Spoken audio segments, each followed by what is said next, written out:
Okay, now that you guys are seeing some documents coming out of the Delphi court, not so much nuts now when one thing I've said from the very beginning was the fact that the FBI, Joint Terrorism Task Force, the same FBI I was an informant for, was involved in Delphi from day one. Now that you guys are seeing this in documents,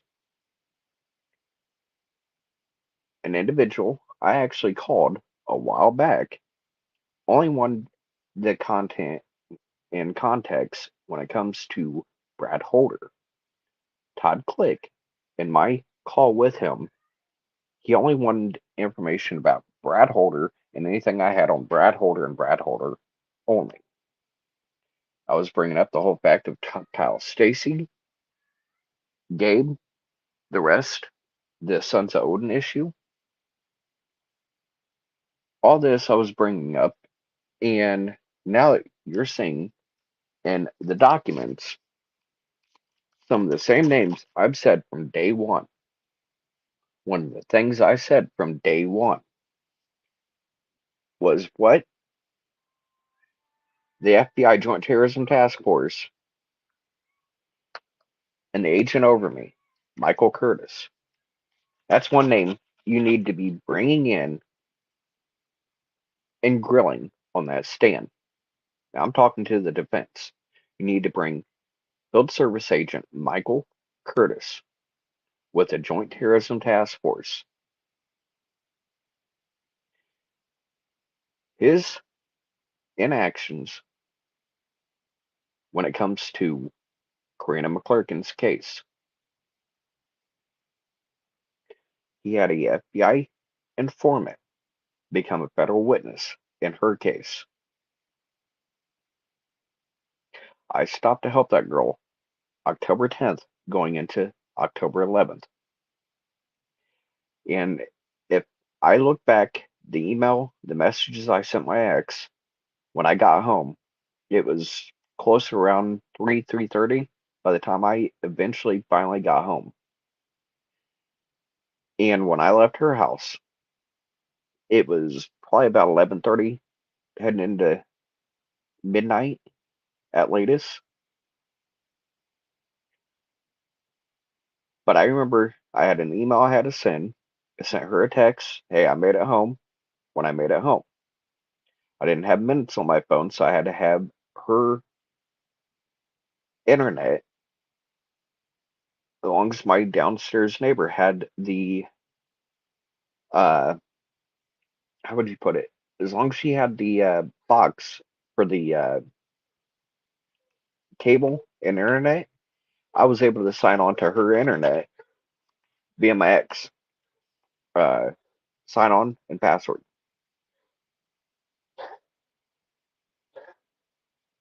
Sorry, I got a cat over here hacking up a cat ball. No,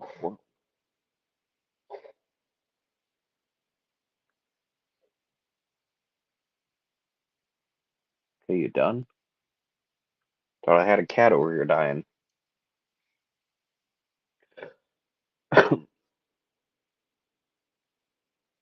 Sorry about that. And it's showing that I'm having a little bit of lag. But what I'm getting at is what T just went over today. What they just went over. I've said from day one, Michael Curtis with the Joint Terrorism Task Force, the agent over me. Some of the things that don't make sense and it's not talked about, the investigation, it involved individuals like Brad Holder and not only the Sons of Odin that they had me looking into months ahead of time of Delphi, Logansport, Peru, Kokomo, that general area. They give me a generalized, localized, small area to look into anything I could find on the Sons of Odin, Odinism, And they were already looking at that issue as a threat to life, up to a domestic terrorism issue. So now your guys are seeing this in the documents. Not so much nuts now, am I? And like the former chief of Kokomo PD, if you know so much, then why aren't they doing anything? If you're such a good snitch, why aren't they doing anything? I was called a snitch by a chief of police. Shocking, isn't it?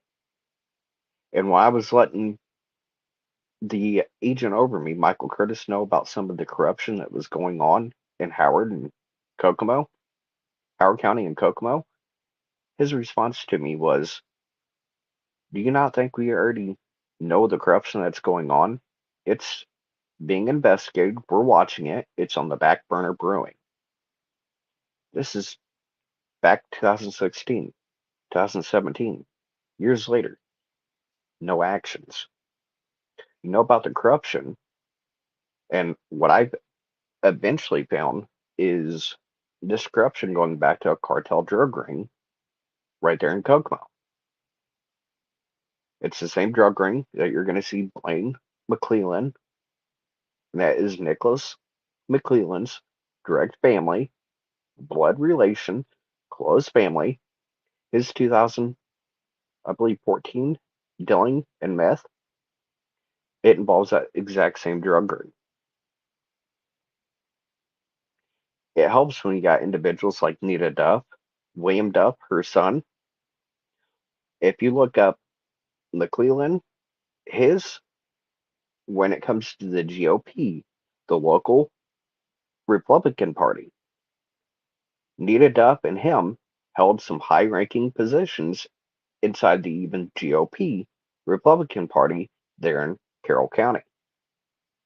This wouldn't look good for people running for elections and people holding high ranking positions if a drug ring is responsible for more than one missing killed case.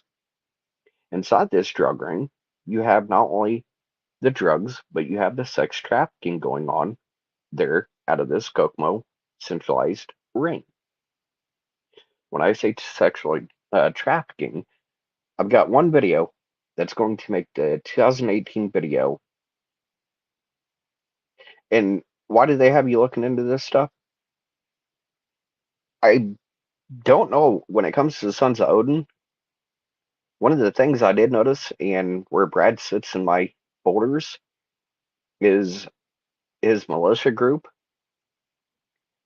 I was looking more towards that. He did show up. He pops up. He's in my files, but it's for his militia involvement. The same militia group that was said to be training right there at Ron Logan's property and left 24 hours before Delphi.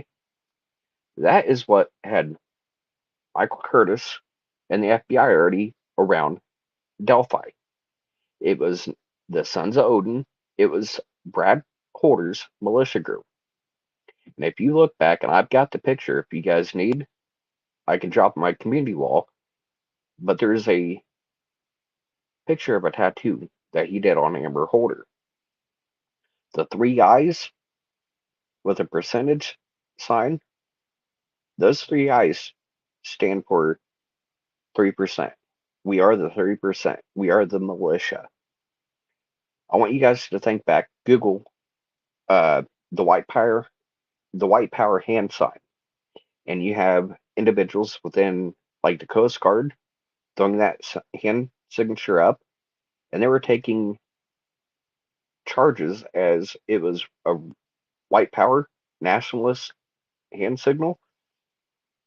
That hand signal is a hidden little gesture that one militia member does to another, almost like as a greeting or hello, or when you're driving by somebody, and you know somebody's a militia member, you throw up that little OK sign with the three.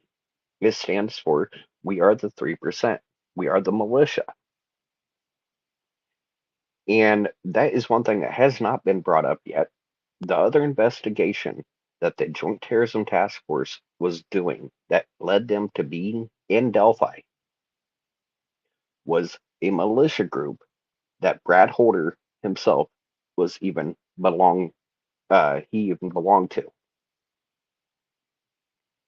There's more than one that I've shown. There was American Patriots 3%, abbreviated as AP3.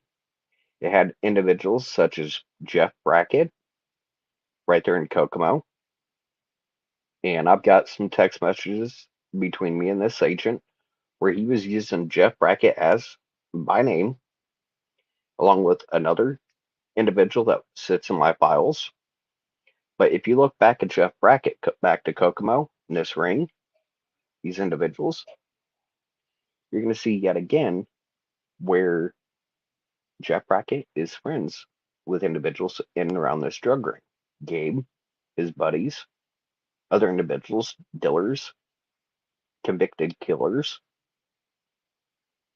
There's been more than one murder. Uri Levi.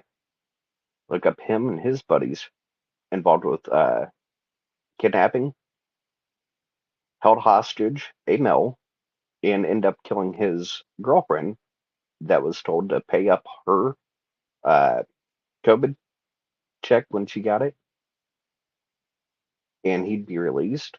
Well, eventually, she found out that they were going to traffic her, hold her, and not let him go. So she started running, and Uriah Levi ended up shooting her cold-blooded in the back when she went to run from the house. Just look up that murder, and what isn't known is him and his brother, that is a patched member with Mobile Ground Shakers, sit family with a police officer. Now, one is a commissioner with Howard County, and one is a officer that even Indiana State Police told KPD not to hire. He was corrupt. They end up hiring him. I'm trying to look over, and yes, I was a Joint Terrorism Task Force informant with the FBI Indianapolis Field Office. The agent over me, Michael Curtis, 126 days before Delphi. Like I'm gonna go in a lot of this detail wise a lot more tomorrow. And by all means, I'm going to let it all fly.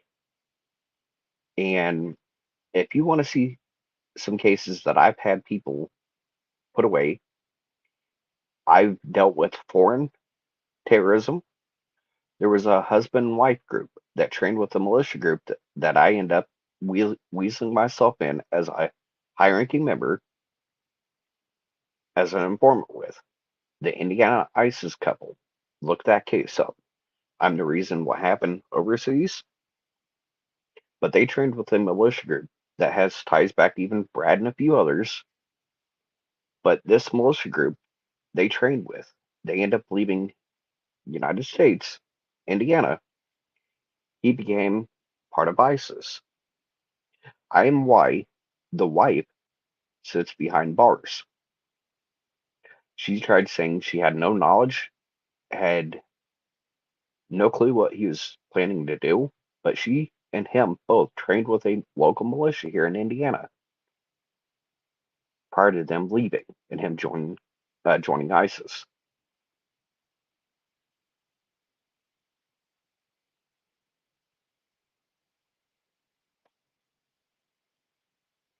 Okay, how I became an informant. No, I never got in trouble. No, I was not getting time off or money off my sentences. Never had any of that. How I became a Joint Terrorism Task Force informant was the whole see something, say something. What I was saying, I didn't just deal with right wing or left wing, but domestic and foreign. But how it became and how I started years back. This is years before Delphi. I was an informant with them with cases like Bruce Dockett.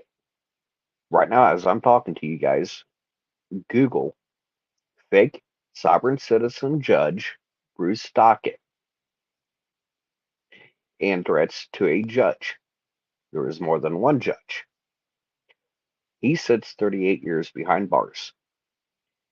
It was my intel that led to individuals like him sitting behind bars.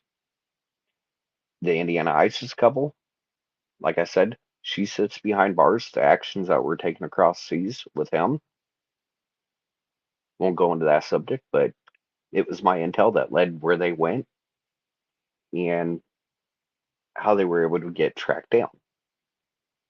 He did join ISIS, didn't last very long. All I'm going to say on that subject.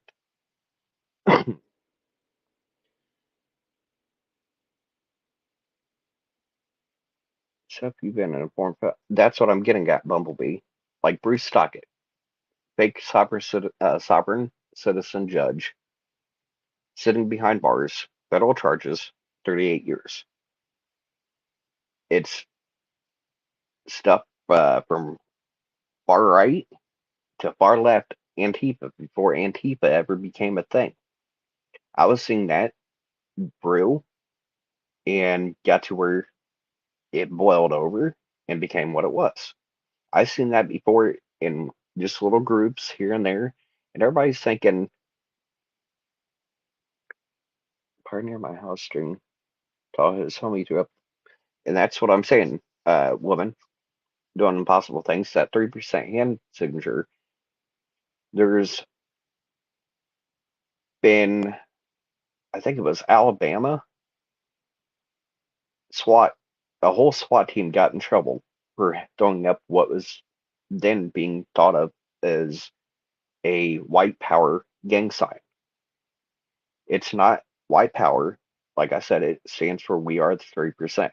It's saying they're a militia. They swore a second oath to this militia prior than just their oath to their department and their officers. They swore a hidden oath. But if you look up like Google things like that, when you go back to uh, saying that SWAT team, and you'll see the picture, and you'll see the members right there doing that. So, I wouldn't say a gang sign. It goes back to like I explained to it. That's what that sign really means. So anytime you heard it's a white power hand sign and individuals getting in trouble for it, that is what that sign really meant. And this is what's troubling because some of those individuals that sit in my informant files, there's a Frank Castiello. He's a former sheriff out of Michigan. This is why individuals like Tony Slocum, when over 2 dozen of his friends, like Frank was involved with more than one federal armed standoff with the feds. It caused one standoff participant to lose their life. I was actually asked if I was willing to fly out, and this is before the state police ended up shooting one of the uh, who was it? One of the participants. They were going to see a sovereign citizen judge, like a constitutional sheriff, and on the process of going to another county to see a constitutional sheriff, one of them was shot by a sniper. They were trying to say he was Frankenmeister. What do you mean, Frankmeister?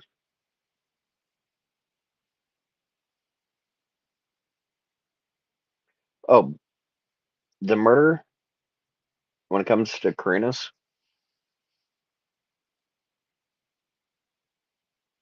I'm trying to read over some of the things like somebody's been saying. The name that you guys get me going all over the place, so I'm going to slow things down.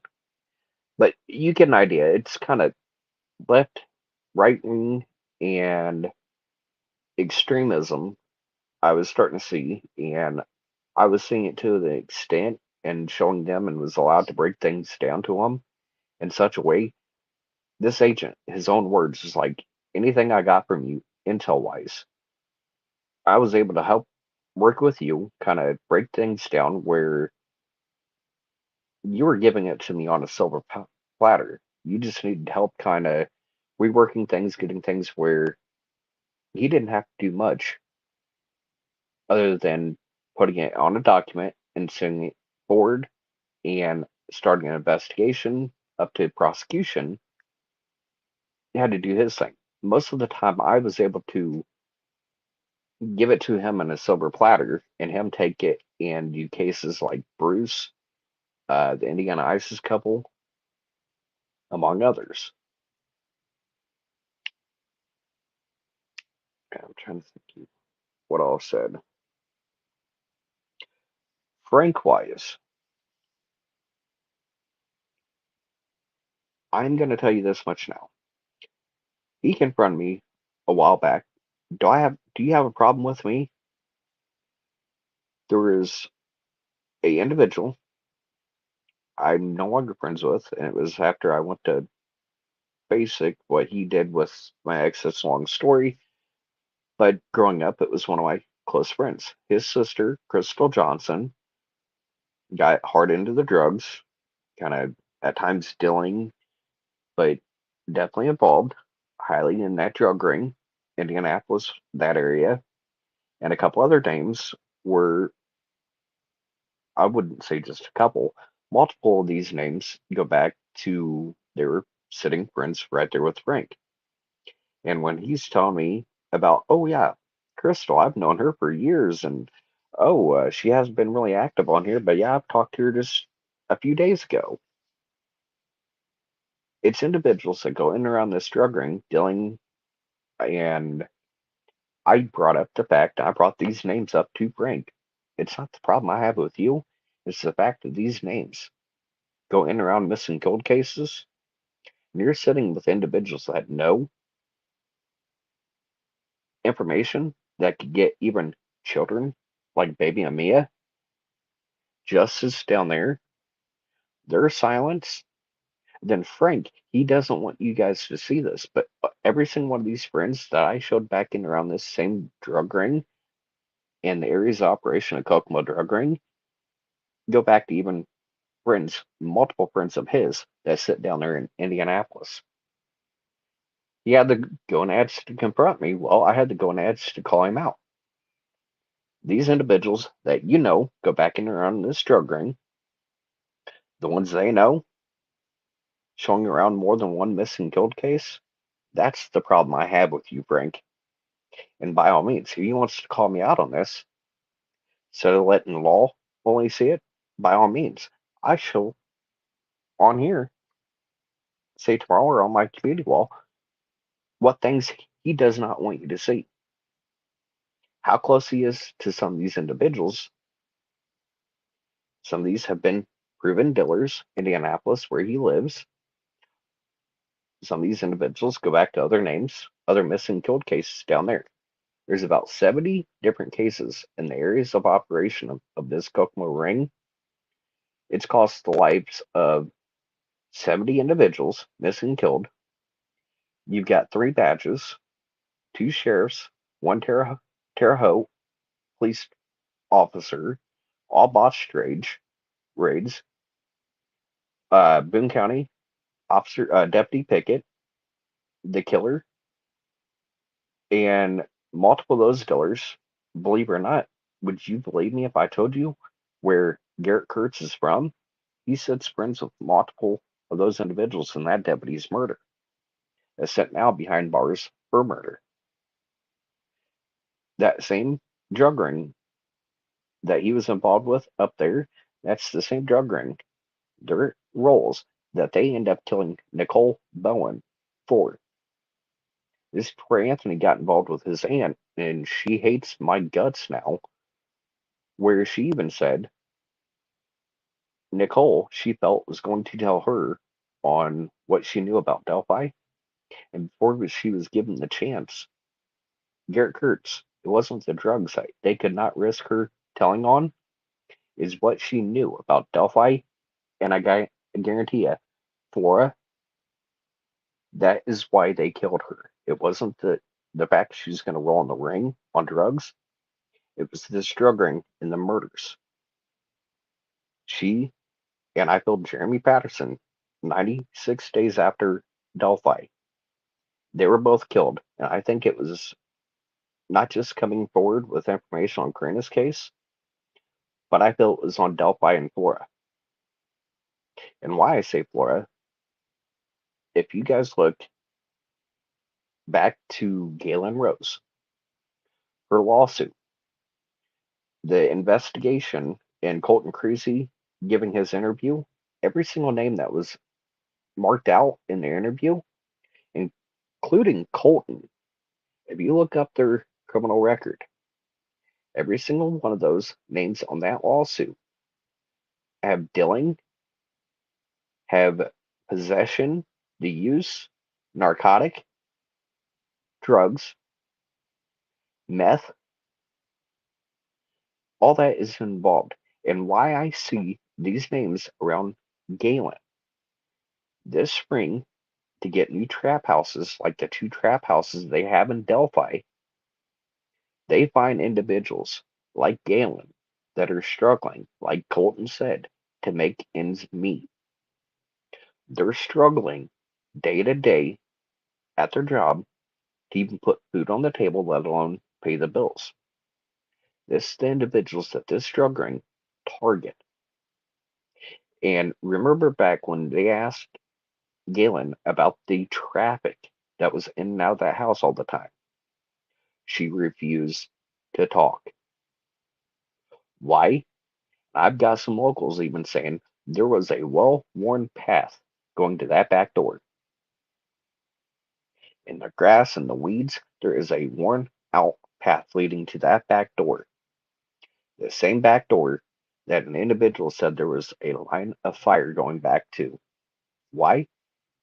They chose the one spot she chose, and she and Colton even said it.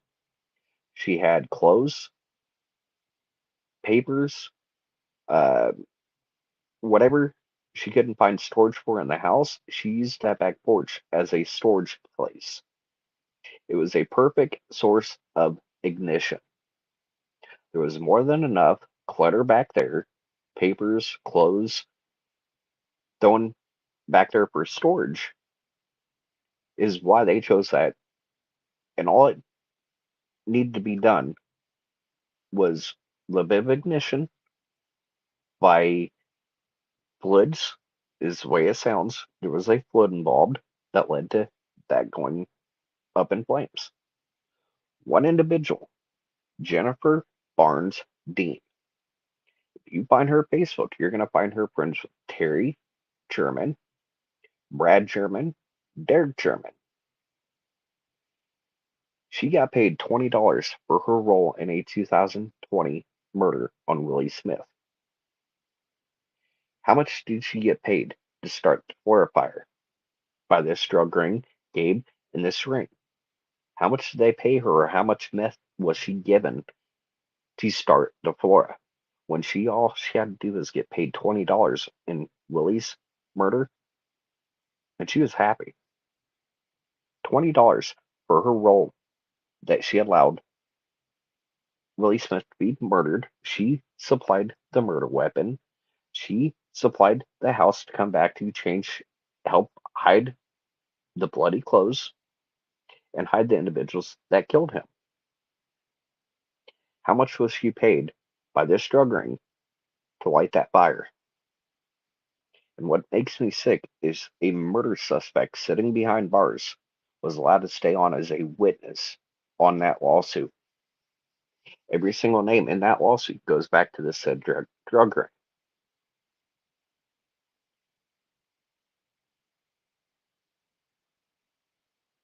And Meow.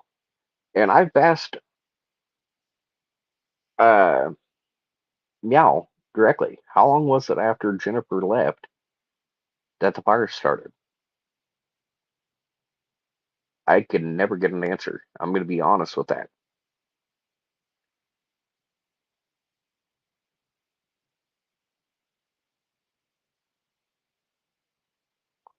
and Individual Operation Law and Order. That was 2018. I know exactly. And there's some individuals on that I guarantee you haven't seen. Brandy Bradley. Her recent case, look up Michael Bradley Jr. That's her brother. Frank uh, Frankie Bradley is her other brother. He didn't get busted like Michael did in the 2018 raids, Operation Law and Order. Michael did, but Frankie didn't.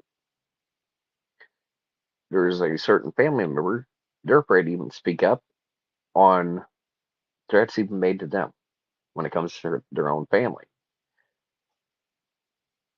There was a threat I made to this drug ring, and it wasn't 2 hours after I made this thread. I told them pretty much the ones on her friends list, Brandy's, the ones shown on John and Jamie's. I was like, many of you, I guarantee I know what happened to her. You need to speak up, or I'm starting to expose each and every single one of you that's hit friends with all three of these individuals, including Brandy. And I was like, back to the struggling. Each and every one of you will be exposed. And it wasn't not even 2 hours after I put that post up, this certain family member looked at me and was like, thank you for everything. If it wasn't for you pressuring, I don't think they would have came forward with information. And this individual watched my page. I texted him, like, keep in contact with this individual family member. And they let me know about a couple other questionable deaths that Brink goes back to. Brandy's mom, Barbara, there was a death there in her garage. Individual was working on a car, and supposedly the jack came out from under him. There was a mention of, okay, who kicked out the jack from under this car on this guy?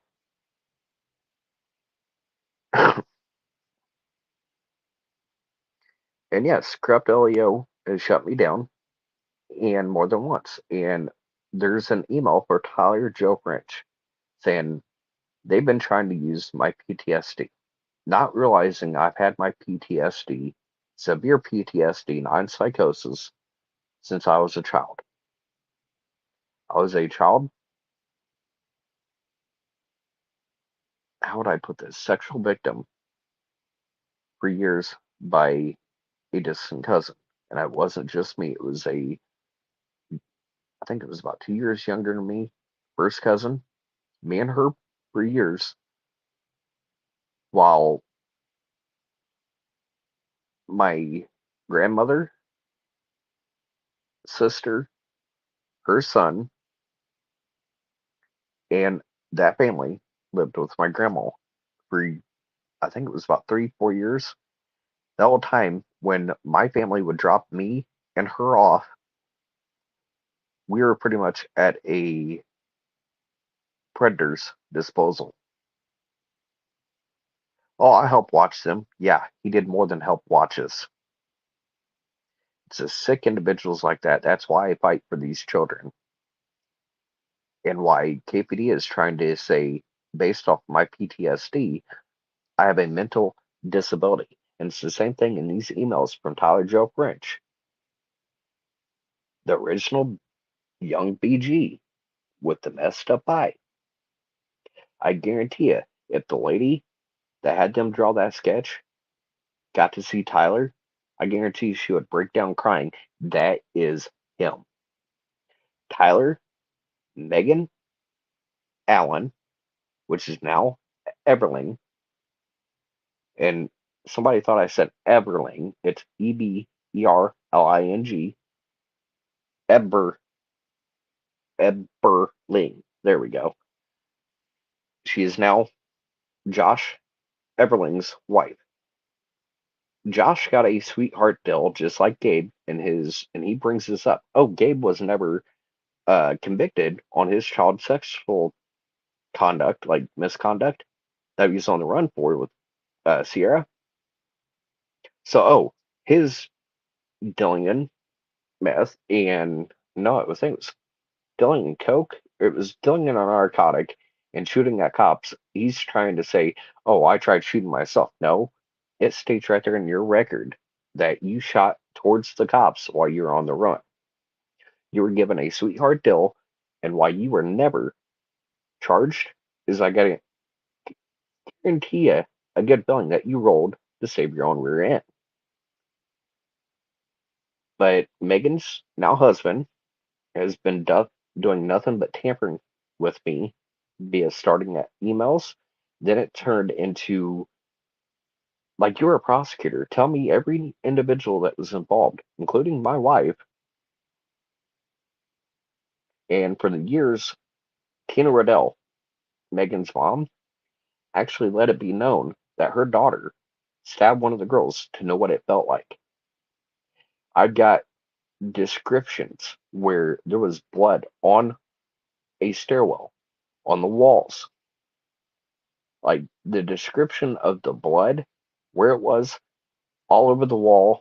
And then she finally, I got forced out of this mom, Tina Riddell, where, yes, there was baking soda and peroxide, multiple bottles, multiple boxes in the same stairwell. When I asked her, whose blood was it? Her exact answer, the Delphi girls. Her excuse of she put a drop of peroxide on uh, some blood just to see if it was human never made sense to me. If anybody knows anything about blood when it comes to interactions with peroxide, it could be human or non human. Any form of blood is going to react with peroxide, just like it does with animals, just like it does with humans. Her excuse why she put peroxide on blood that she said was Delphi girls never made sense in my mind. She said they came back with muddy and bloody clothing in that stairwell.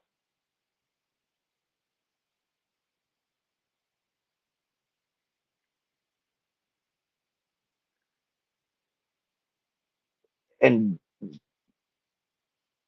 it's tentacles. It's big. I'm going to try to, like hell, there's about 30 cases missing, killed, and murdered.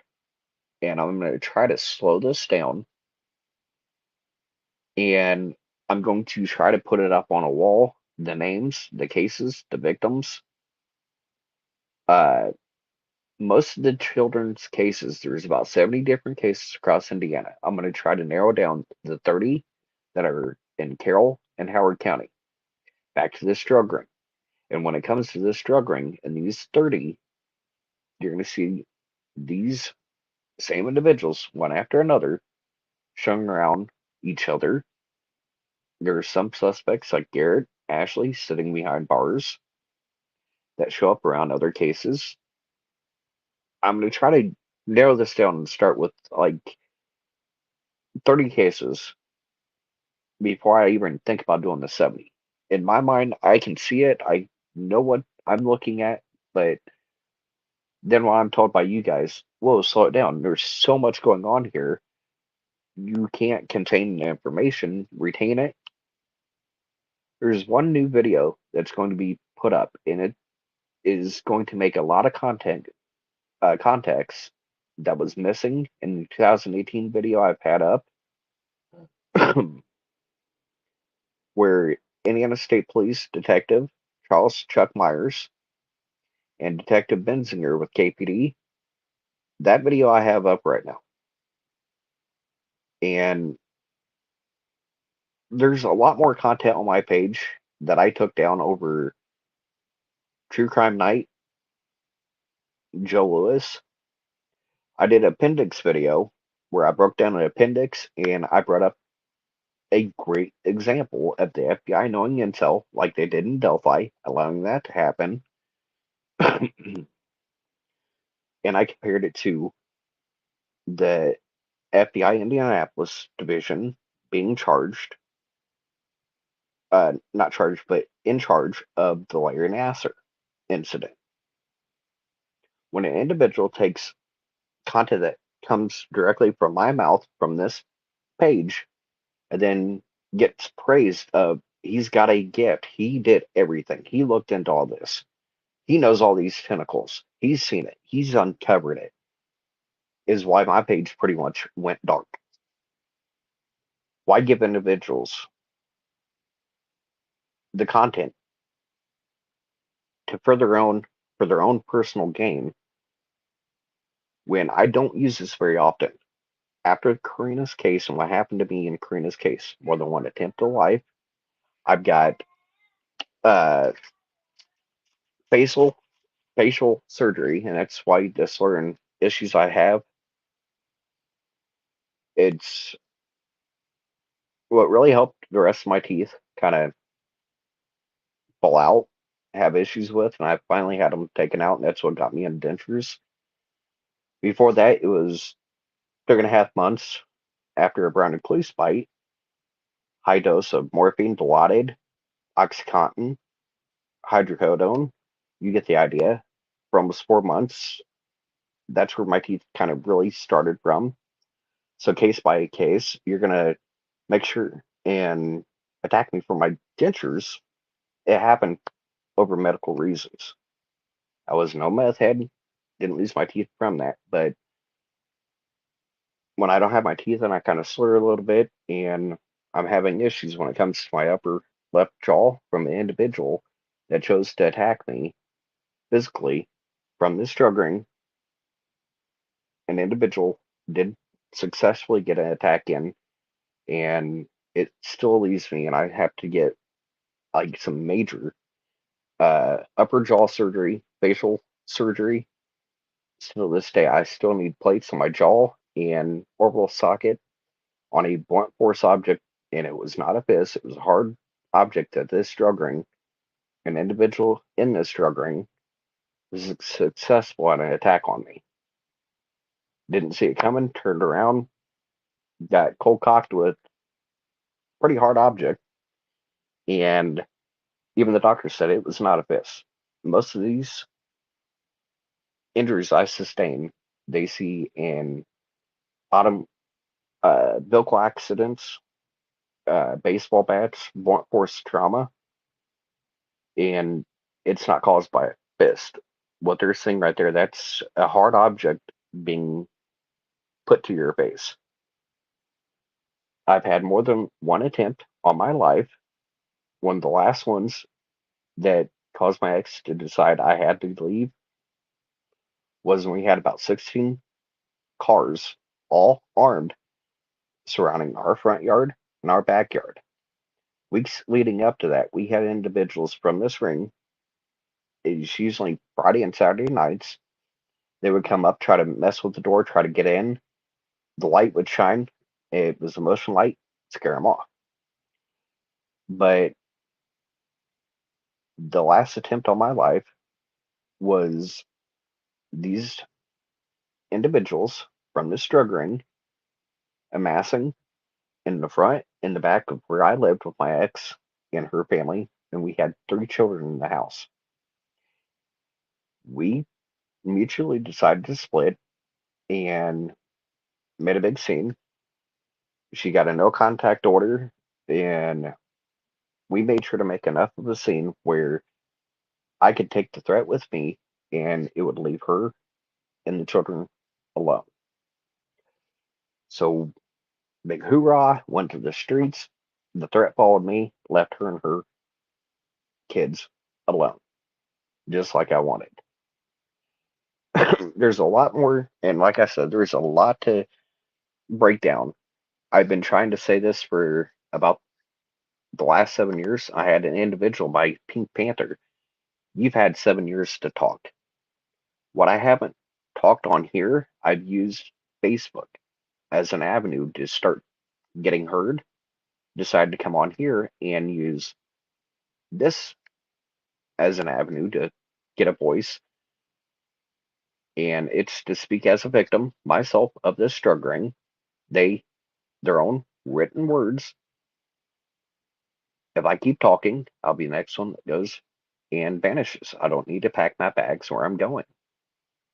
That was sent to me while I was still an informant. This agent knew about it. The axe upon my life was still as an informant. I had to get a protective order off the one that picked Karina McClurkin up, Paige Trilly, and her friends on more than one attempted break-in, the stalking, the harassment by her and the ones in and around that drug ring, as a what? Active FBI informant, witness, then being tampered with. I had to get the protective order. This agent knew about it and was allowing this to happen to a witness that he knew and was documented as a witness. I was being tampered with, threatened. This what this agent Michael Curtis allowed, not only to me, but his inactions on Karina's case. The drugs, the money, the debt, all it takes for this ring to act when it comes to murdering somebody is an assumption that they're going to roll or they have rolled for them to act. So many are wondering why so much brutality towards liberty. It was to send a message to the one that owed the debt. I can understand where some people are afraid to speak up. And when it comes to this ring, there was a 2020 murder right there in Kokomo, and the intended murder hit victim was blood family of mine. They got their boyfriend instead of my family. They've had threats and attempts on my life, but they've murdered within my family right there in Kokomo. The new threat, the new hit, the local law enforcement, just like actions that were taken, the attempts made in mine, they not only helped cover up, cover their tracks, didn't not try to even help or get charges. And I forgot the guy that ended up busting my face tried running me and a 6-month-old child in a stroller down 2 days after he spilled my blood. He smashed my face in. I went a block and a half down the road to the little store to get her a snack, a drink, her sister a snack and a drink, and her aunt that her sister and aunt were about to come home from school. So I got them all snacks, drinks when they got home. I let her pay out her snack, her drink while she was with me, and she got to pick out the other ones, and that's kind of how we did things. We were on our way home. This individual seen us leave the store, tried swerving once, missed us, so I wasn't able to hit the back alley. I hit the back uh, street to ours of East Walnut. There was, I want to say Taylor was the street right behind us, and he swung around, came back, tried hitting us again, missed, and ended up going back around yet again after I went on, I believe it was Taylor, and made it about halfway down that block, kind of hobbling the best I could. Mind you, I had a cane and leg braces. That's how I was able to move around. I cannot hobble along fast enough to get out of the way. But he tried running me and a toddler down, and I had multiple witnesses. They just let him go. Have a nice day. Multiple witnesses of trying to attempt vehicular manslaughter on me, and what really pissed me off, a 6-month-old toddler in that stroller. Before he got anywhere close to me, there was a group of people. I just happened to know a couple of them that were staying outside, and I made sure to push her stroller up in their yard. They made sure she didn't topple over. They're watching her while I end up toppling over and getting out of this guy's way. If I didn't move, didn't push her, he would have hit both me and that stroller with that toddler. And I've got that on video where I even have not FBI, but KPD admitting they're not going to do anything. The witnesses, they don't care. Either him or his family had some high up individuals within KPD, but they would refuse to act.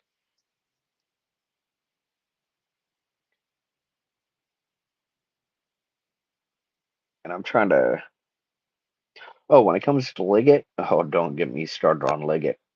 One thing that I've got on here posted is what Anna Williams said. Nobody believes you. Then there was a message. It's going to stay that way. Nobody will ever believe you. That is from Anna Williams herself. Years back, she had a Liggett call me. She was not upset. She was not crying. She was laughing, sitting next to Liggett when he was trying to use his badge, his powers.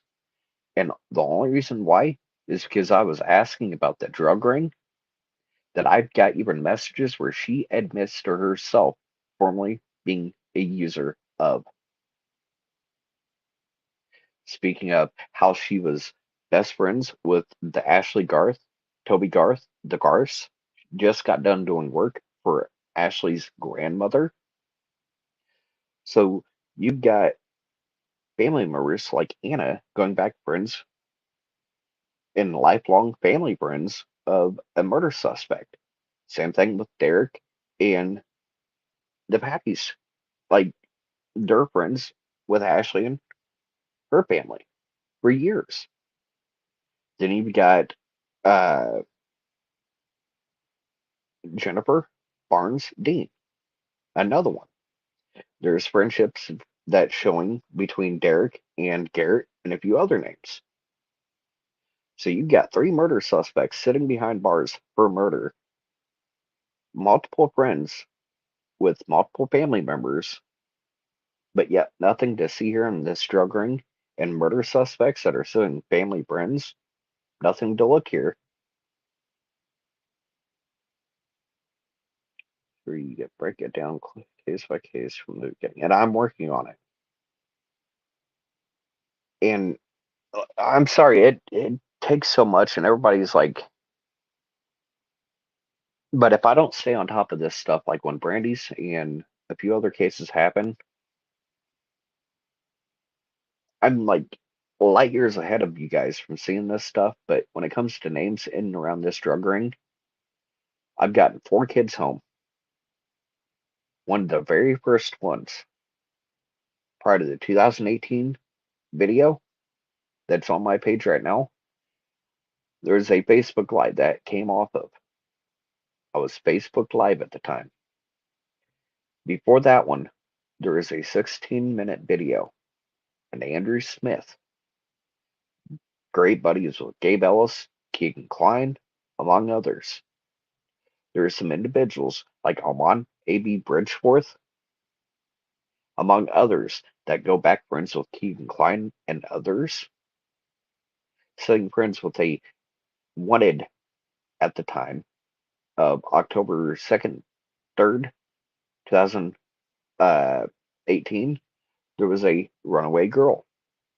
I was confronted by her mom and grandmother, knowing who I was and what I'm willing to look into and what I'm willing to do for the love of God, getting these kids home. They came, tracked me down while I was homeless on the streets, and begged me, keep your eye open. This is what she looks like. Here's my number. And this is what she was last known wearing. The backpack is what gave this girl away. Before the 2018 video, I have a 16-minute video that's going to give the 2018 video a hell of a lot more context. It was a runaway girl, missing at the time, and it will give a lot more context on why I was bringing up KPD was refusing to do a rape kit, medical care, And they had individuals like Sierra Daly, Gabe Ellis's underage girlfriend. They made sure to throw the book at them, make them go through girls' school and court, probation. But the exploiters, like Andrew Smith and Gabriel Ellis, exploitation charges, their actions had no consequences. But the underage girls, the ones being exploited, were thrown the book and juvenile detention, girls' school, probation, you name it. The underage victims had to go get the book thrown at them, had to do their time. But Gabriel Ellis and ones like Andrew Smith, the ones perpetrating the acts on these girls, not one charge, refused to charge them. The 2018 video, the reason I'm bringing this up and it's so important, before Murder Sheet ever became a thing with Keegan Kline, you have Charles Chuck Myers with ISP, that 2018 video. Many of you have not seen that. But in that video, you're going to hear them throwing a sexual predator with a prior history, knows the family, supplies family members and others in that area with drugs. He's got a arrest record, Prince William Road, 100 South, just 40 feet from where Derek Sherman got the ammonia theft. Believe it or not, Toby Garth, Ashley Garth's dad, was the manager where Derek stole the ammonia from. A control setup uh, allowed Gabe to get the ammonia from a certain individual, won't name names, you get the idea.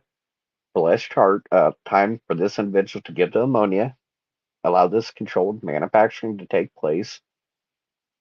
This was about 2.5 months after the ammonia charge. Gabe Ellis was picked up, and the responding deputy was Liggett on a controlled bust of Gabe Ellis and Heather Ferris on Prince William Road and 100 South. And this is back in 2008. So the hatred between Gabe, Derek, and his family and that ring,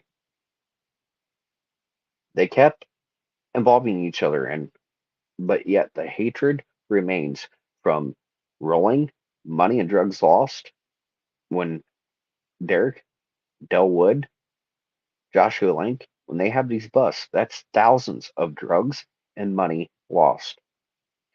These individuals would roll, and that's time spent by these individuals, pissing them off further. But I want you to think of Gabe and Sierra as a Bonnie and Clyde. Sierra sat silent. The mom side of Karina, the mother side, is where Sierra, in 9 missing cases in 2 years, it was that side of the family. The same side of the family that knew Karina was dead 48 hours missing, they let each other know, including boyfriends, where I've got it documented where Paige Daly, Sierra Daly's older sister, let her boyfriend know Karina's dead. He came back on a comment, I can't believe she's dead. I cried when I heard. 48 hours missing. There was another Crystal Daly, which is a cousin of Sierra. When I asked, did Sierra, the underage girlfriend Gabe was on the run with, did she go with him and was at the bridge with him when they did Delphi? Her response to me was, I don't think she was. So I, in response back, and this is my community wall, my response back to her, do you realize what you just said? So you knew where your family member, Sierra, was? She wasn't at the bridge. But you did admit, yes, they did do what they did. They did do that. They did go. And yet you and her know who was involved, who went, and you're saying that she didn't go. So her, aka runaway and missing, You knew where she was to the point you're saying she was not with Gabe and the rest when they did Delphi at the bridge. Yet you guys are sitting silent like you knew when your own family member, Karina, was murdered. You chose silence. It's sick. And that's the extent of Sierra and that family. They knew their own family member was supposedly missing, but they kept the story alive. But they knew she was murdered within 48 hours she was killed. How they knew this is Marlena not only made the call to Shannon Jackson Young to come pick Karina up, but have her dropped off. But then she was actually called by the suspects, like Gabe and the others, to come pick up her glasses and cell phone. Then her role was to make it look like she left her glasses and cell phone back at home. Wasn't the case. It's the same texts and calls that the next day, if that wasn't her phone, then how'd I get the number in my text? Did you make it home? And she promised me to pick up the phone when I called. There's a text and there's cell phone pings that show if that wasn't her responding to my text, yes, I did, thank you for everything, then who was the one responding to me? Who was the one responding to me? Was it Marlena, her mom? Was also given the same tour that Blaine Nelson, if you look back and I'll unlock the videos, the life of Blaine Nelson, he was given the same tour of the same crime scene, Gabe Ellis's daughter's apartment, that they said is the same bloody scene after Delphi. It was that same daughter's apartment, used for more than one missing and murdered case. But yet nothing to see here. I'm gonna try to I'm gonna try to bring this down as better as I can tomorrow. And yes, money laundering to the real estate. Mark McCann, the prosecutor in Howard County, he is a partner with a Korean when it came to land sales. When him and his partner became partners on land, how could he come up with so much money to become partners with this Korean? And it's more than he could ever make in years on being a prosecutor. Makes you wonder. And there's a group called Kokomo in the Know 2.0. They talk about some things, but an individual that runs that group, Chris Sutton, one of his best friends, is the AK pimp of the town, Danny DeMolin. When it comes to Danny and the sexual trafficking, Kokomo in the Know doesn't want you to look closer at one of the moderators, the ones that runs that page, started that page, one of his best friends. He does not want you looking at that individual. But yes, when it comes to the money, they pay individuals like the Patties to inflate the properties. Come in, access the properties, inflate the properties. And I'm not saying they did or didn't, but to take a payout to somebody buying like a $100,000 house and no renovations, nothing done to it. Oh, that house is now $200,000 is how much we assess it the property for. Adding like say an extra 1,000, 100,000 to the price of what it is to buy the house and the land. They pay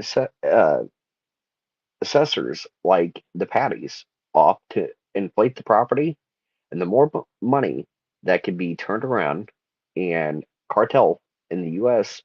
One thing they do, number one way of laundering money through the cartel is real estate nationwide. Look that up. And Chris Sutton, yes, he owns Sutton Towing out of Kokomo. He has a nice little sweetheart contract when it comes to the city on and county when it comes to towing. So he will only press a certain amount and only so hard when it comes to the corruption and issues. And he makes sure not to hit his best buddy, Danny DeMolin, the same Danny that his money, his influence, and people he knew got him out of 16 prostitution charges. This is the same Danny that had clients like the one and only Judge Fouts as a client. It was his strippers and his sexual trafficking that brought clients like Judge Fouts to Kokomo. I personally seen you, Judge Fouts, when it comes to mobile ground shakers. It was right after Danny was busted. I got in around the mobile ground shakers as a AK hang around, and it was information that the FBI was wanting on some of the local motorcycle clubs like Mobile, Sin City. Sin City is a local major hub when it comes to the drugs. They're a 1% outlaw biker club that they deal in a lot of the drugs, and they use their uh, how would you call it? Saddlebags. 9 times out of 10, when you see one of them coming from Indianapolis or going to and from places, they load individuals up their saddlebags and have, say, 10, 12 guys take kilos or pounds of meth or whatever narcotic it may be, load in those saddlebags, deliver a product or deliver money, get the product and bring it back to Kokomo. A lot of it's done to those saddlebags on those motorcycles, knowing 9 times out of 10 they're not going to get stopped. You're more apt to get stopped in a vehicle than you are on a motorcycle with your saddlebags loaded down with meth or money. It's how they get the drugs shipped. So, yes, I guarantee even Mike Patty and his buddies like Milwaukee Iron, Richie Klein, Richard Klein allowed Tony Klein and Keegan in and around children's events that they held, like Halloween parties for the kids, Christmas parties. These are the individuals, Richard Klein, that I've got threats from Milwaukee Iron, wanting me to show up to silence me there at the clubhouse, wanting me to show up on their property, knowing, oh, they got the stand your ground law. This guy showed up armed to our property, so he was killed, blah, blah, blah. But I was calling Richard Klein out. And this, some of the individuals, Milwaukee Iron, this is who, ranking individuals that you see the rides done for the girls and other missing, the ride for the missing, Milwaukee Iron puts on.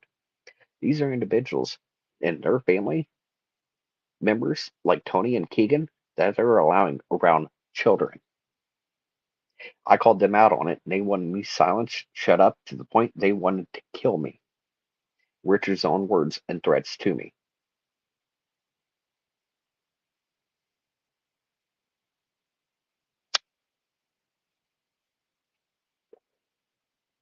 And the tax property information uh, is Schneider, and look it up on the Beacon, BEACON, tax and property information, and yeah, and it's McCann, it's the county prosecutor, and a lot of this been. I've heard that, and some of the individuals, even the one that won the bike, go back to motorcycle club, and they keep refusing to bring up the name. But yes, Richard Klein is a ranking member of Milwaukee Iron, and you have Tony Klein in pictures, and I can clear as day show you this, where Tony's making a big deal. I'm hanging out with my cousin Richard Klein at Milwaukee Iron. So it's family members like Keegan and Tony, being the child predators they are, Militia was lying around children and children's events. Any of the uh, family members, the children of some of these own uh, writers, this is the kind of people they were letting their own children around, let alone their families around. And they know this. I had information come forward where there is a now still patched member of Milwaukee Iron uh, having an underage girlfriend his wife knows about. He brings her to the club as his girlfriend. They know about it.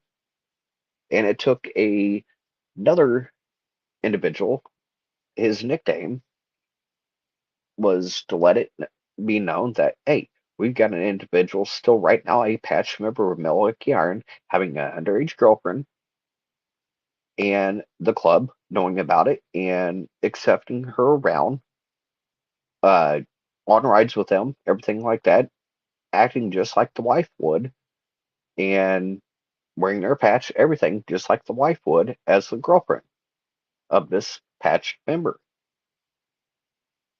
The wife knows about it, the club knows about it, they accept it, don't look past it, and he's allowed to bring this underage girlfriend around in and around the club, like meetings, parties, and they acknowledge and accept it. It's sick.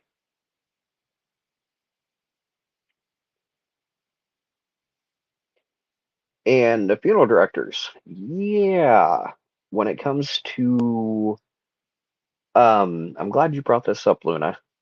When it comes to a certain family there in Kokomo that owns more than one, what's it, which, you know which one I'm talking about, Luna. Um, they own like more than one, including a, what do you call it? Cremation services. When I'm finding individuals around this funeral home, uh, give me a second.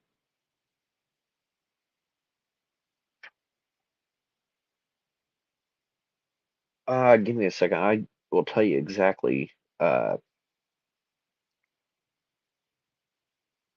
wanting to say it's stout. I'm going to make sure.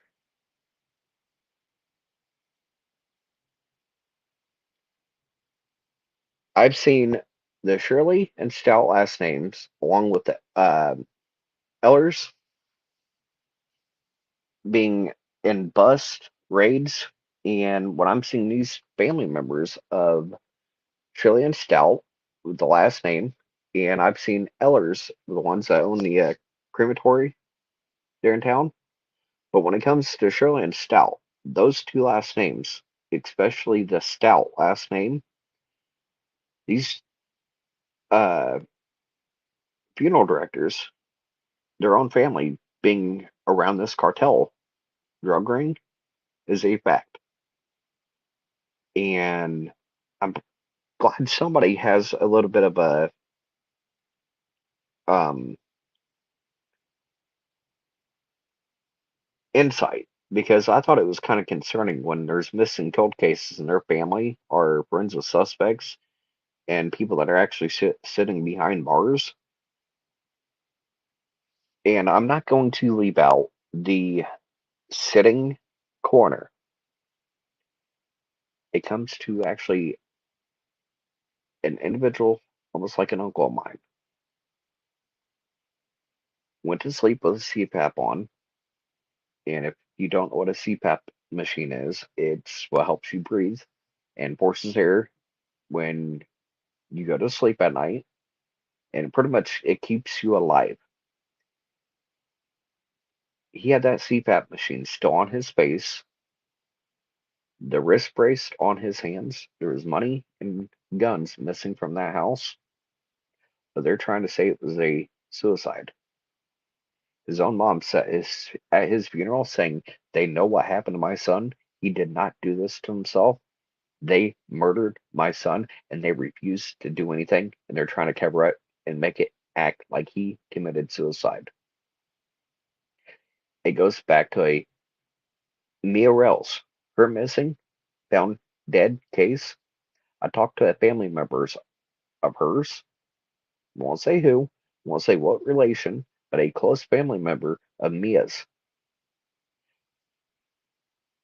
The girlfriend she had, the girlfriend, and her mother go back around Gabe Ellis in that drug ring. Mia was the third ex that shortly broke up with this certain girl that was found shortly after dead. There was two objects that I got from a family member. There was a blanket, a pillow with Mia. There was two objects. There was a bong with weed in it and a beer and a beer can right next to where she was found. Neither one of these showed up on the toxicology. Why set a staged scene and show that, oh, she drank some beer, she got high, took her meds, overdosed on it, nothing to see here. She committed suicide, nothing to see here.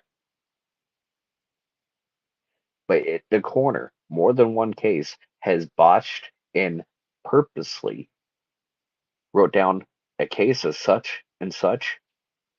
Don't look at this ring. Don't go back to the ring, anybody near it. And they've helped cover up cases there in their office. There's a corrupt officer after the 2018 video. He chose to leave from being the detective on Karina's case to go work a cushy job over at the coroner's office. The original detective took early retirement from Kokomo PD on Karina's case, up and booked after that 2018 video of mine, along with two dozen other officers, all within a short time span after that video, jumped ship, including the original detective, and went to work like he did. Like I know for him, he did, and then Summers, he ended up working with IUK. But the original detective on Karina's case is now working at the coroner's office. And there's more than one case. I've actually heard victims, their own families, speak up. And there's a doctor on Mia's family. He read over the toxicology. He's like, there's no way. The amount, and he knew what meds she took from the family. And this doctor within the family said, from the amounts that are showing in her toxicology, there's no way this in itself would be enough for an overdose, let alone a suicide. And Mia's cell phone, yes, it was warm, unseasonably warm, but there was wet and cold, like freezing time frame when she was missing, where when it comes to Mia's case, her cell phone being able to pick up, able to turn on, and it just so happened to be neatly placed, no damage. It had a full charge for almost a month missing, no charge, but that phone was able to be picked up, turned right on, no damage, no water, no moisture, and still had a phone.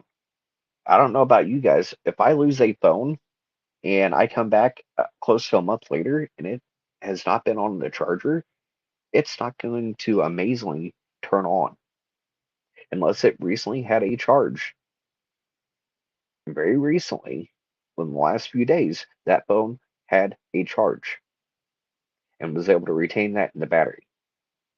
But being out in freezing and then warm temperatures and it for almost a month in the cold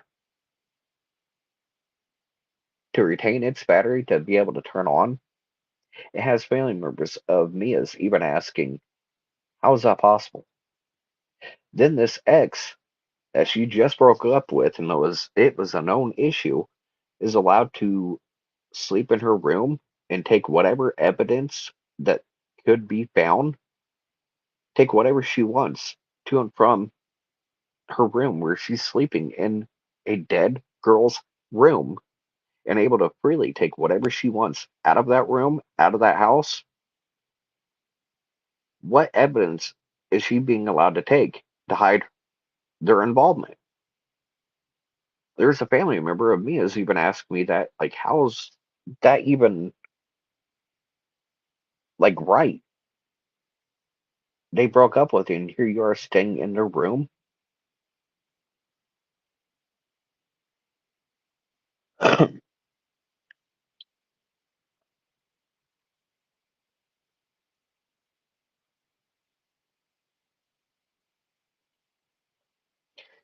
And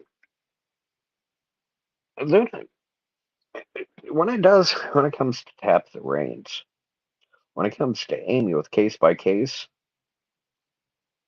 trying to bring up tap the reins, and I've already proved David Kallenberger's case. Amy decided to tamper with his sister. David Kallenberger, last seen, he's missing from Lafayette, last seen by Indiana State Trooper. When Amy, with case by case, contacted his sister, when I had a victim's own family ask me, "Whoa, who the hell is this? What do they want?" Before I was even, yeah, I already gave them the name, where they were from, blew them away. They're like, "How'd you know that was the one that contacted me?" There was another case that I tied back to this drug ring, Garrett and Ashley, that Amy reached out and contacted, and she's saying that her information is not from Ashley or IDOC. That had to be from Toby or somebody that knew this information. For them to not contact one, but two families that I've tied back the victims to this drug ring, for them to reach out and contact them, yeah, highly questionable.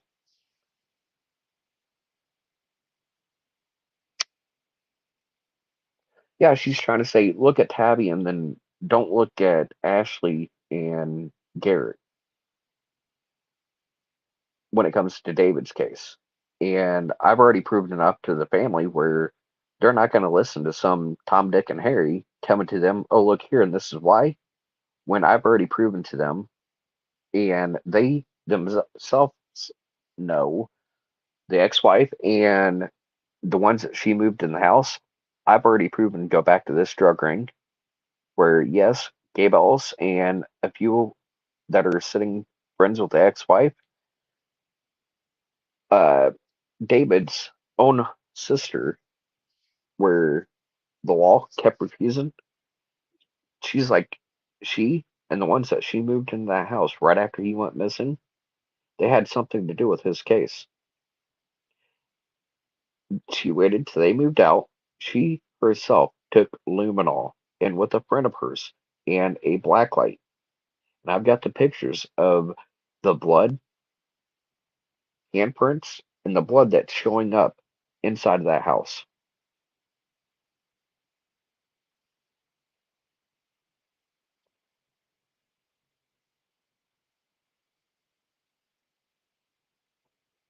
Well, it's in Tabby's case, and I find it highly suspect the way they're going about it.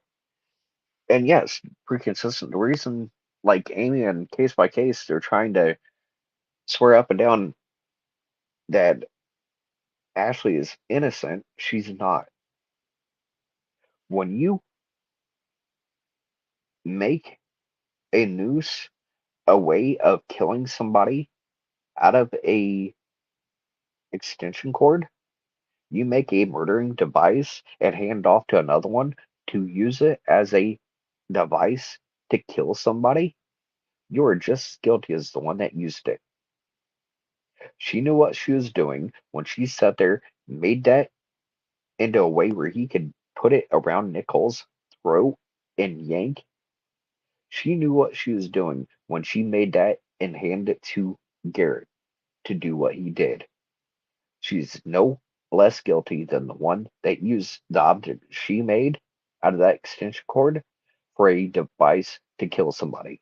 She knew what she was doing when she made that device. Handed it to Garrett, is how I feel.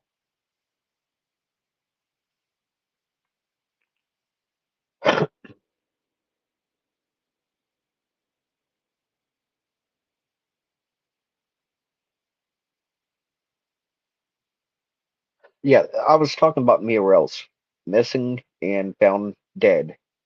It's I think she was 17. Mia and MEA.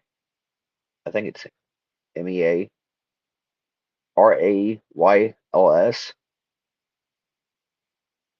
Mia Rels. That was her case.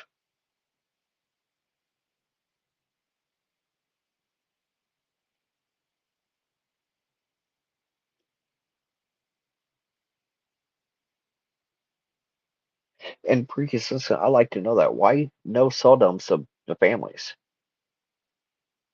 I've already proved and I've asked where 421, if Derek was not stopping at his buddy Dusty Hooper that lives right there in Cutler,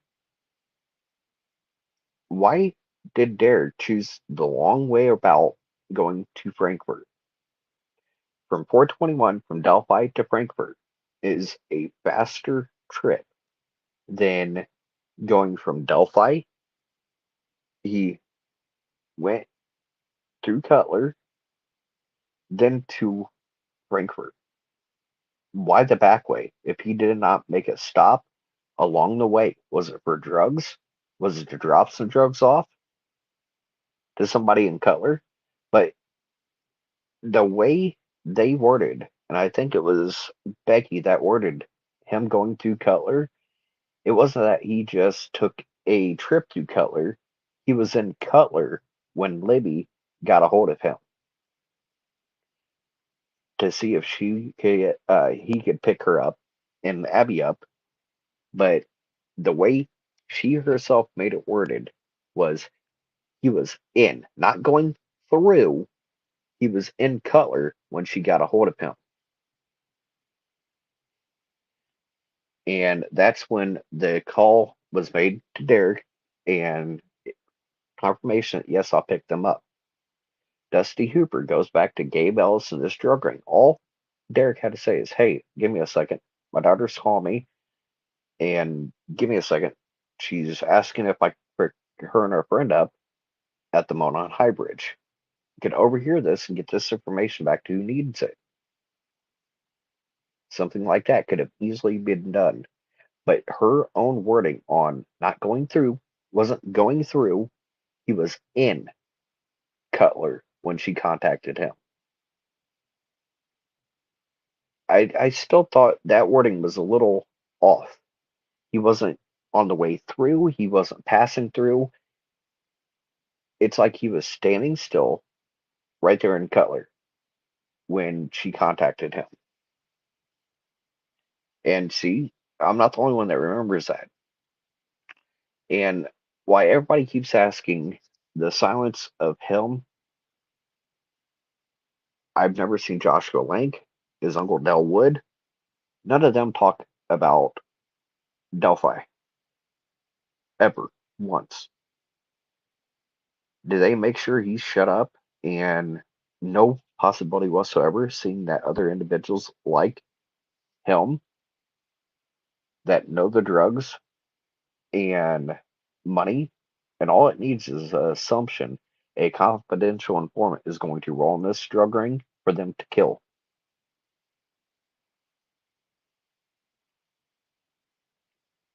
And I do want you guys to look up. I've been asking myself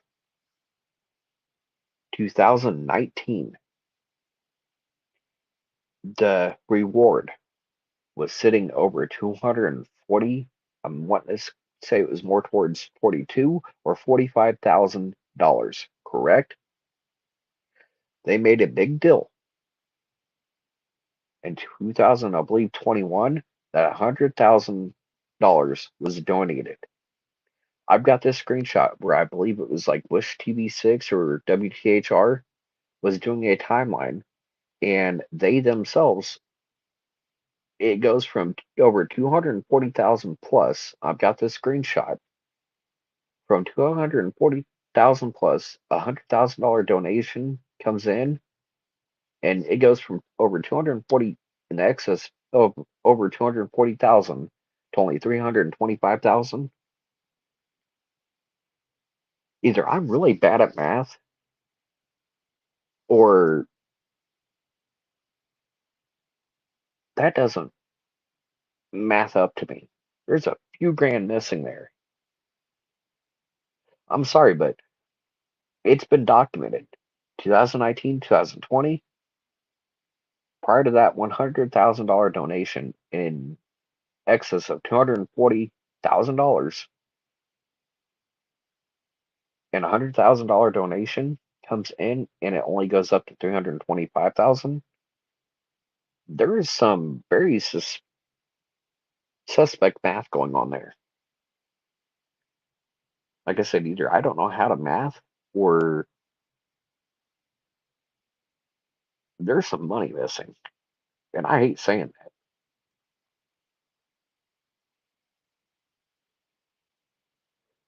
that. Now it says it's only 200K, I think. And see, they can't wipe everything from the internet. You made a big deal, and this is money already donated. This is money that goes from one individual's banking, a check, uh, cash. This goes from their hands and put into a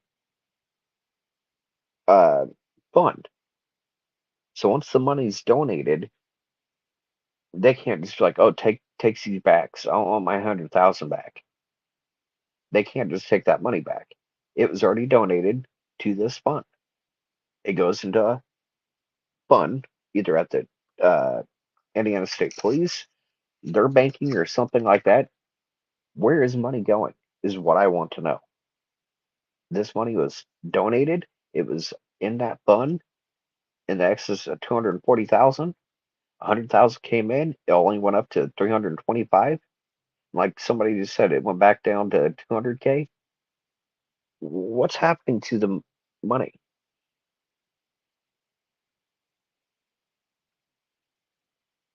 Like you said, and yeah, I've been having trouble finding it. There was, I'll post it in my community wall, but there was, I believe it was, I want to say Wish TV or WTHR was doing and keeping track of it over the years, and did a year by year, or leading up to 2021. And even they are saying it was 325,000, when just in 2019, they just had an excess of over 240,000, their own words. Like I said, either I'm bad at math, or why nobody's looking. Where's a lot of this money going? Is that what is funding Nick's little extra incentives on getting experts and stuff in? Oh, let's take it out of this account. I'm not the only one thinking this, and I'm not the only one losing my mind.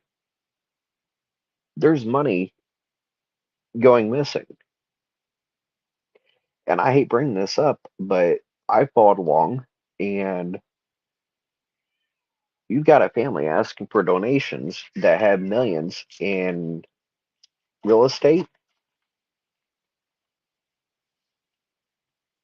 not just in Carroll County, but Kokomo. You've got Flora. If you take the time and look and add the money up on the real estate, the rentals that they own, it adds up to well over millions in real estate, and was asking donations to help get the park built. I'm sorry, but if I've got at least a couple mil in real estate and I only need X amount of a few $100,000 to get a memorial park that now itself is sitting well over half a million worth, that's just extra real estate and funds that are on their name.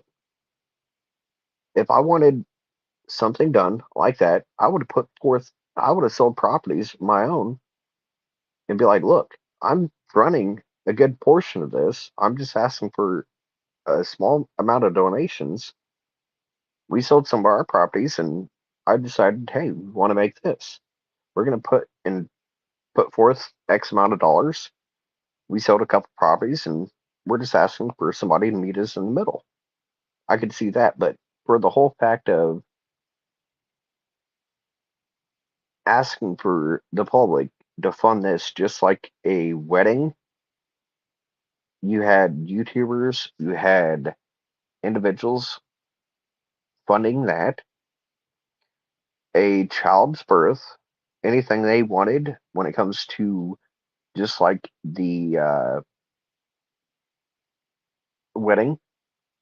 You've got a wish list and you've got YouTubers and hundreds of people donating everything that they needed based off what happened to their sister. I've seen that plain as day with my own eyes.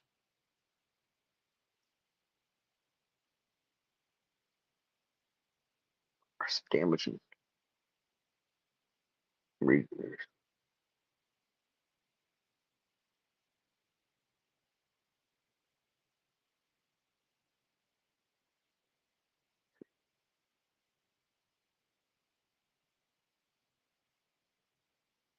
And see, when it comes to Gabe Elson things, when it comes to his manufacturing of meth, you have Liggett responding. That is in the Carroll County comment.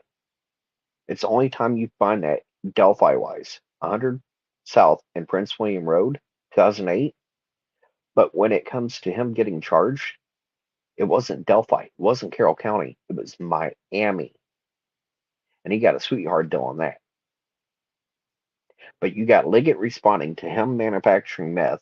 You got Liggett responding, Liggett being the arresting officer there in Delphi, but yet it's Miami County prosecuting him. So in order to find his 2008 manufacturing meth in Delphi, you've got to look up Gabriel Ellis and 2008 manufacturing meth, Miami County being charged. Why be charged in Miami County when you were manufacturing meth right there in Carroll County, not even 2 miles from the bridge?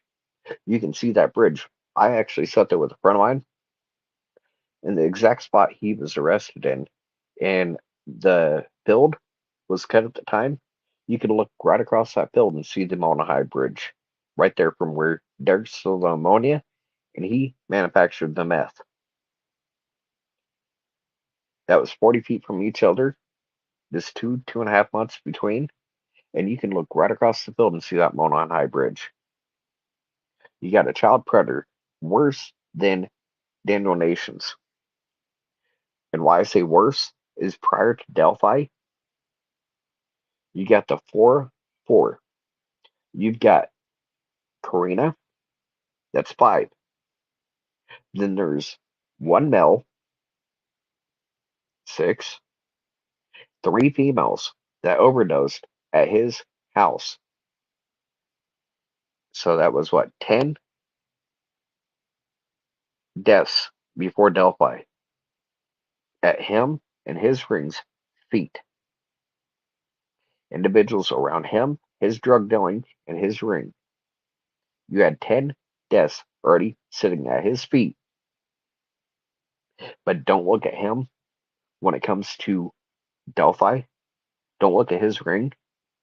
But yet, Kyle Stacy, the Anzu's rune, the same exact rune, they were talking about like they're going to battle, they're going to war. February 11th, you have 2017, you have Kyle Stacy tagging Gabe Ellis and others in the exact same rune that is said to be on the tree. at Delphi. What is the chances?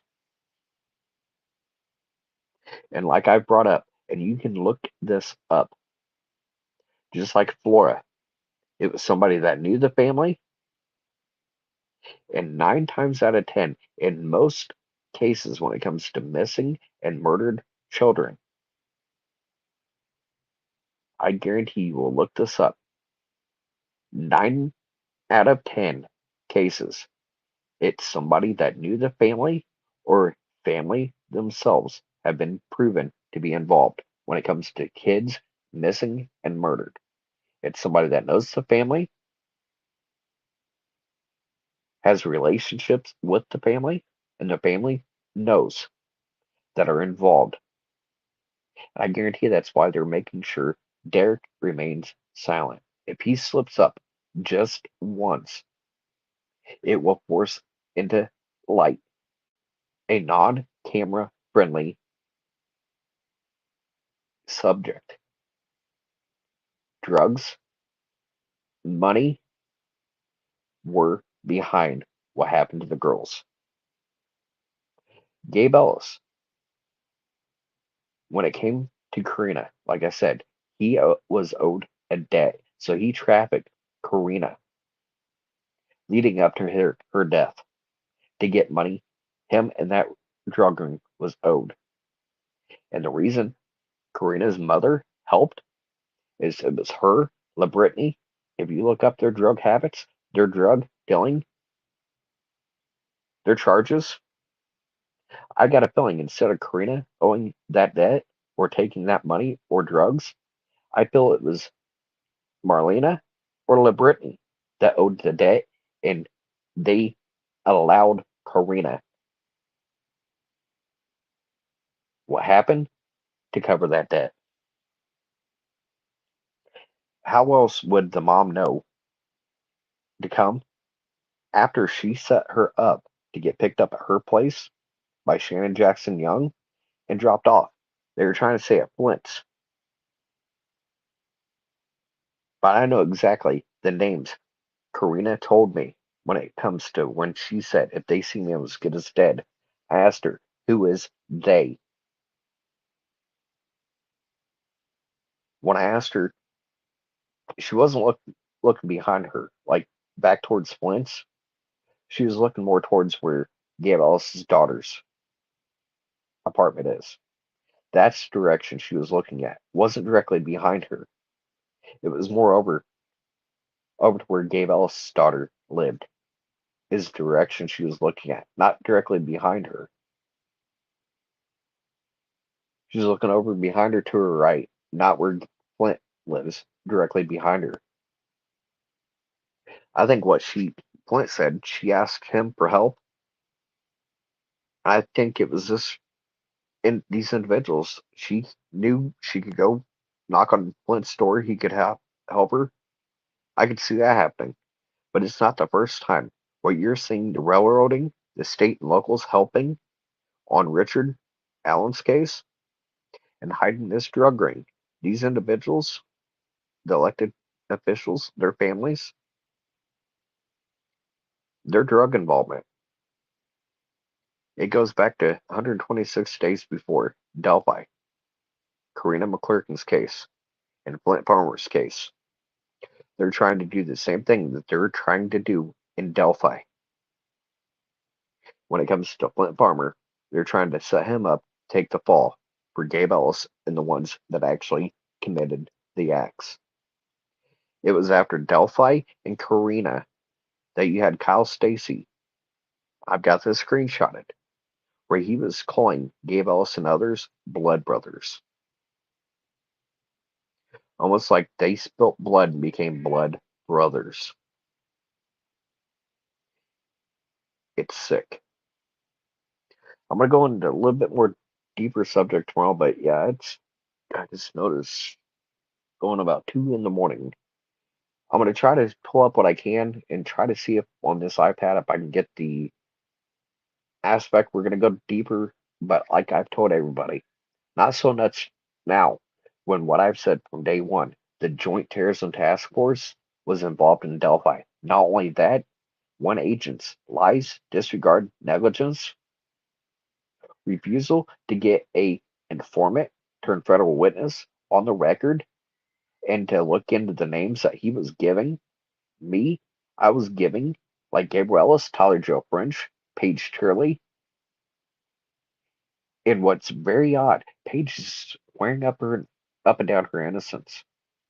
What she told my downstairs neighbor after Karina's what happened to her, beat and raped, is the excuse that is what she gave the downstairs neighbor after Karina's. It happened to her. Oh, and her truck, it just mysteriously started not working after she just got it, barely had it. She had to sell it right after Karina's. Why? Because it was involved in Karina's case. I guarantee after she was dead, they used her truck to transport the body. She got rid of that and she had a light colored, almost like I want to say a silver or whitish color looking Mustang with paper plates at the time of Delphi.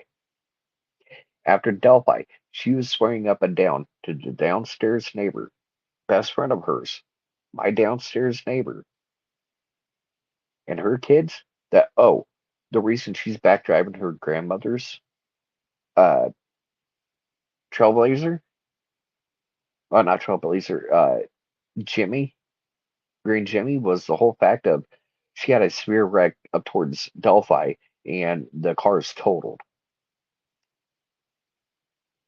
But right after Karina's, she got rid of her truck, got a light colored Mustang with paper plates, and right after Delphi, she sold and got rid of that.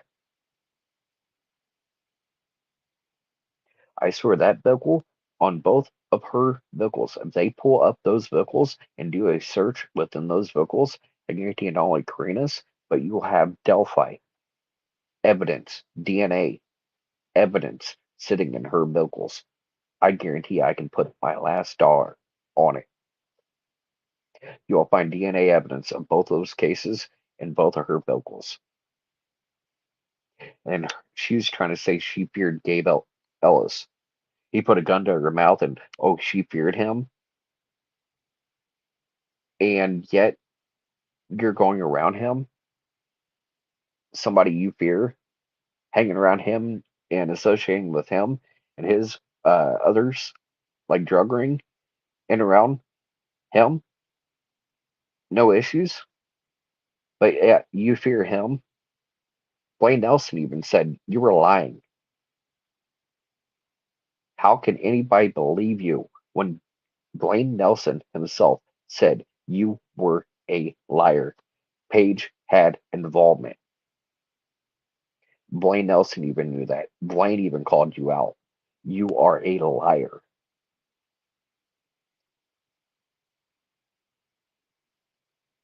Arrested for murders, passion, additional murders.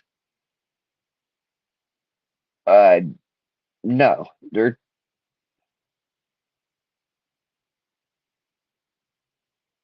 and see, Gambies, where'd the money go?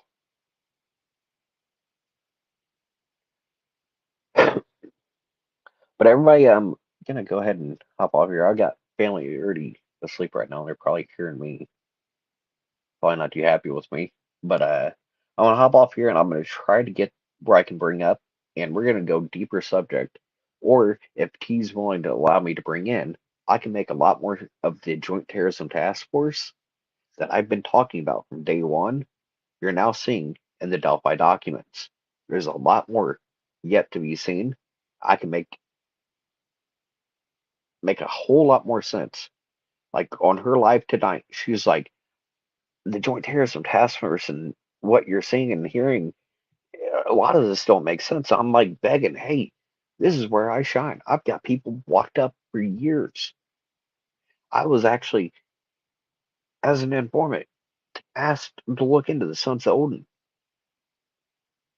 right there in that area months before Delphi. And it's by the agent. If he only acted in Crenus, Delphi, Flora, maybe a Mia, Logansport fires. Daniel Height was found after their deaths, dead, in his apartment in Florida.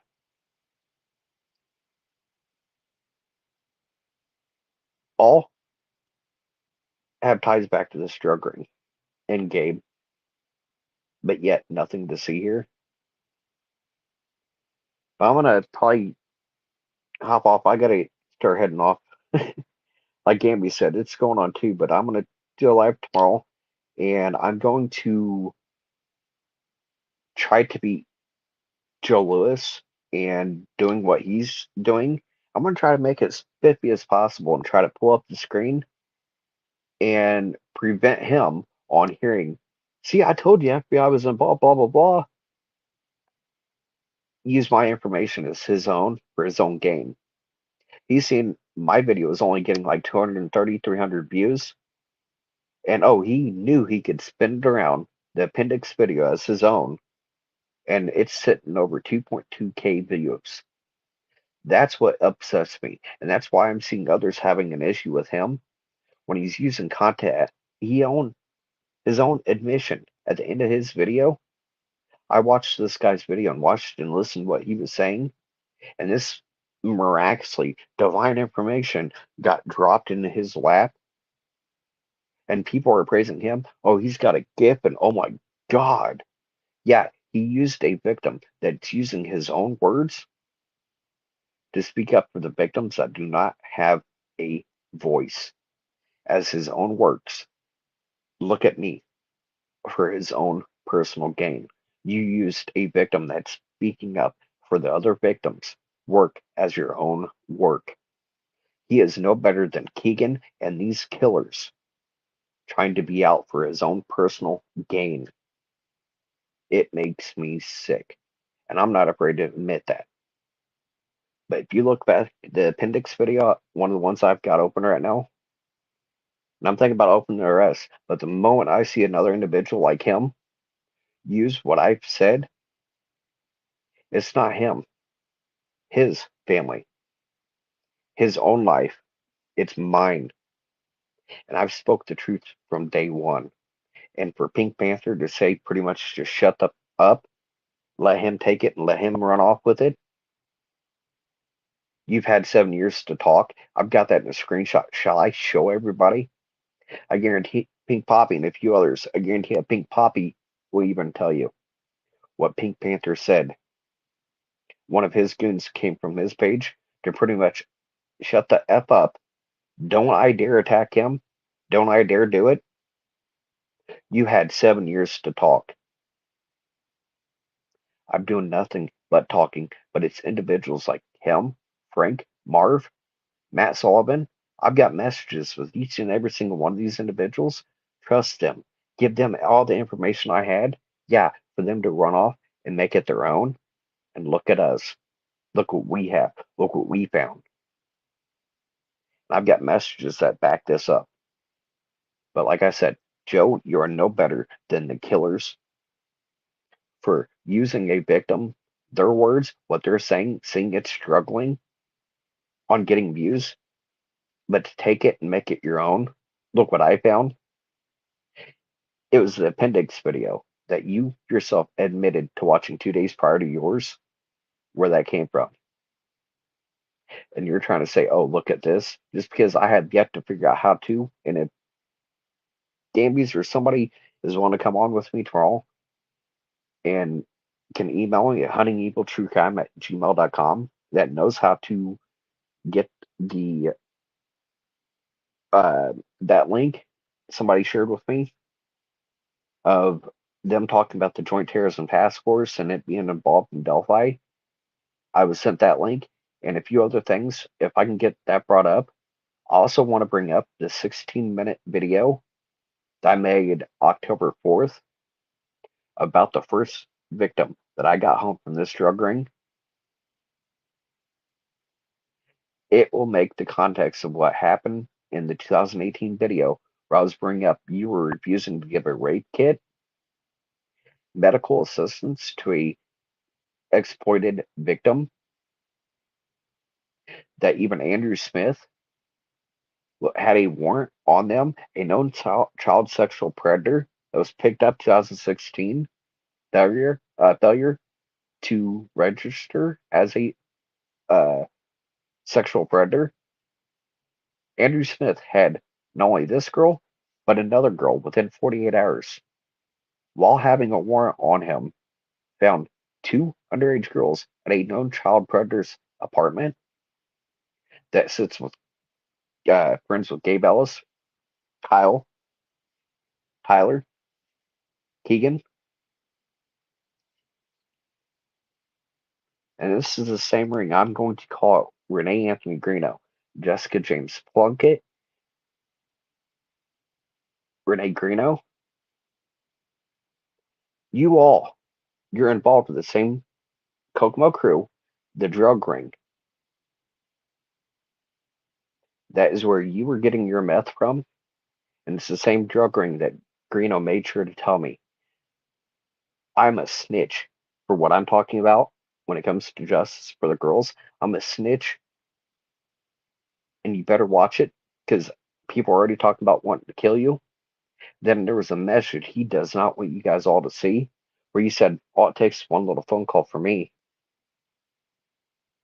back to his buddies in that drug ring to get me killed.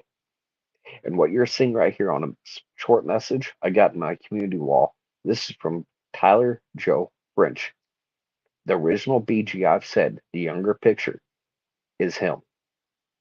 When he runs into me here soon, I won't be he'll be able to confront me and I will not be able to hide behind a screen, is what you're seeing right here. I've got the original BG wanting to meet me, know where I live, know my day-to-day activities. I don't get out very much.